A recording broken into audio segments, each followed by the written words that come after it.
Wondering how to teach your kid manners? The Montessori sensitive period for grace and courtesy, or social behaviors as I like to call it, begins around 2 years old and lasts until about 6 years old. This is prime time for teaching manners and social skills to young children, and it really pays off down the road. If you guys are new here, my name is Rachel from the Confused Millennial. Welcome to my channel. This video is part of a mini series all about Montessori sensitive periods. I will be sharing some activities you can do and ways to navigate this sensitive period with your little one. And it is also part of an even larger series about how we realistically Montessori at home. I will leave links to both those playlists in the description box below. During this stage, your child will move from parallel play with other kids to actually wanting to play with other children, which is awesome. But how do we navigate that as parents? One of the most important things to do at home is making sure that you are always modeling that positive social behavior. So we don't hide the fact that I might get mad at my husband about dishes in the sink. Instead, we know little eyes are always watching us, and we work through that in a healthy way in front of her.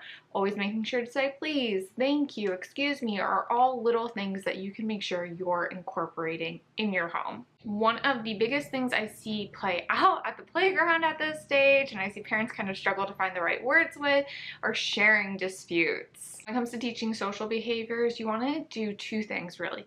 Keep it short, sweet, and simple. Explain the situation in simple terms, then demonstrate the right way to handle it. So for instance, the sharing dispute. Your kid starts crying because another kid is playing with the red truck. All you're gonna do, explain the situation, reflect the situation, or observe the situation in simple terms. Oh, it looks like you wanted to play with the red truck, but so-and-so is playing with the red truck right now. From there, just demonstrate how to handle it in a calm, simple, succinct manner.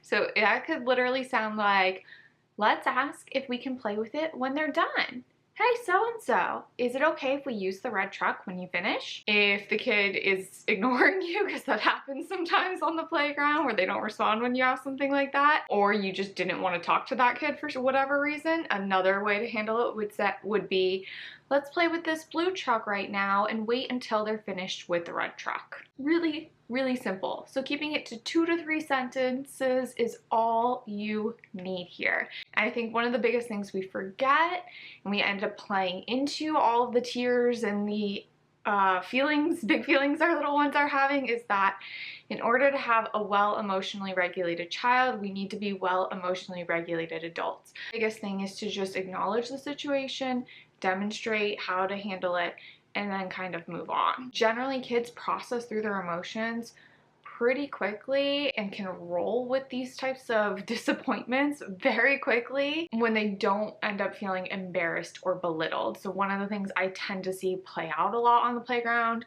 is other parents grabbing their kids and ripping them off of the swing or ripping them off of a toy, or they'll rip a toy out of their kids' hands, things like that, and it ends up just kind of amplifying the situation. Other activities you can focus on during this time would be speaking in a kind tone, no whining or yelling, teaching your children how to introduce themselves or greet others when entering a room or leaving, opening and closing doors and drawers and cabinets, how to handle coughing and sneezing, asking for a turn, giving and receiving compliments. One of the big ones I see, respecting personal space, so teaching them to move around others and not reach over others. Of course, waiting. So one of the things that we always practice is encouraging waiting for our child, teaching them to not interrupt.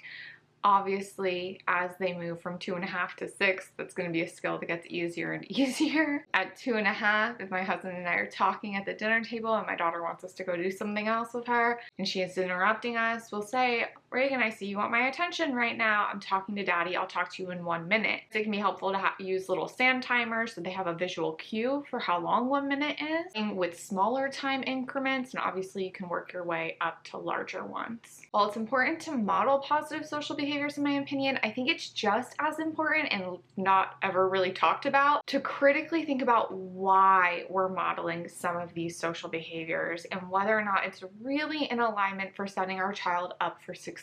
Honestly, I really believe children are the key to world peace, and I happen to agree with her, as idealistic as that might sound. Yet today we have a lot of unhealed, codependent, and wounded adults teaching or trying to teach from a place of their own wounding without ever really evaluating or critically thinking about why they're doing certain things, why they're demanding people react or respond to them in specific ways.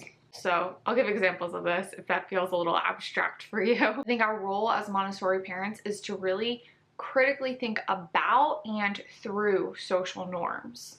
So for example, historically, it has been widely accepted that the social norm is to force hugs and kisses from our child to grandparents. But is that something that's actually respecting our child and teaching body autonomy and safe boundaries to prevent sexual abuse amongst children with adults or authority figures?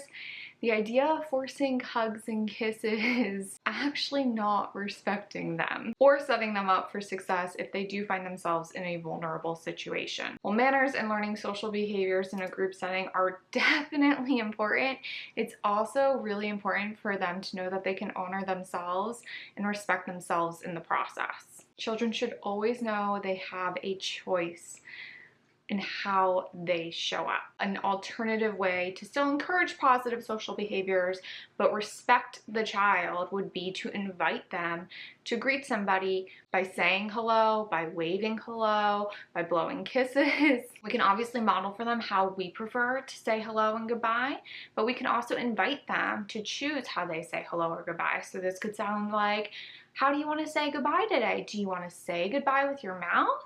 Do you want to wave goodbye with your hand? I would just caution not to be manipulative. So like if you choose to give a hug and a kiss, I would caution to not say something like, you want to give a hug and a kiss like mommy and daddy did. That is kind of emotionally manipulative, so we want to avoid that. We really want them to explore what feels right for them and finding their own personal boundaries without inflicting others onto them. Let me know if there are other situations like the sharing one or the greetings one that you want me to go deeper into in the comments below, and I'll see if I can make a video on them. I feel like those are kind of the two most common. Make sure to hit that notification and subscribe button because I still have the sensitive period for toilet learning, music, and math, and so much more coming up. You won't want to miss it. In the meantime, if you have any questions, feel free to drop a comment below or hit me up on Instagram at the Confused Millennial. As always, I'm Rachel. Have a good one.